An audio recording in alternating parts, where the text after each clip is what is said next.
जब हाथी चले बाजार तो कुत्ता भौंके हजार। जी हाँ, बिल्कुल आप सही सुन रहे हैं दोस्तों।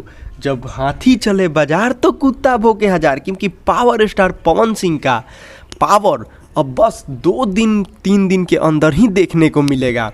और जितने भी विरोधी हैं अभी ही पावर स्टार पवन सिंह के ब्लास्ट का इंतज़ार करने लगे हैं।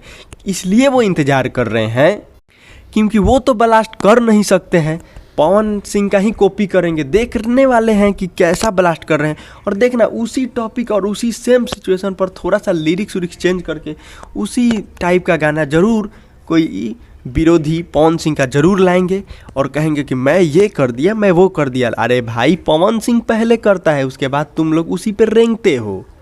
अभी तक भोजपुरी इंडस्ट्रीज में कोई भी कलाकार, खेसारी लाल यादव हो चाहे कोई भी कलाकार हो, अभी जम्मू कश्मीर में एल्बम का शूटिंग नहीं किया है। फर्स्ट टाइम पवन सिंह कर रहे हैं। अब देखने वाली बात होगी कि आगे कौन कौन से कलाकार कर रहे हैं, लेकिन फर्स्ट बार तो पवन सिंह की है। इसीलिए पवन सिंह को मैं पावर स्टार मानता हूँ, भोजपुरी का किंग मानता हूँ पवन सिंह को। क्या ये मैं गलत बोल रहा हूँ दोस्तों? आप कमेंट बॉक्स में बताएं, क्या पवन सिंह भोजपुरी का किंग नहीं है? अब विरोधी कहेंगे नहीं है, विरोधी तो कमेंट बॉक्स में गाली गलौज तक करने लगेंगे। लेकिन जो पवन सिंह को जानते हैं, जो पवन सिंह के दिल में मानते हैं, रखते हैं, वो बताएं कमेंट बॉक्स में, क्या पवन सिंह वाकई में भोजपुरी का किंग नहीं है?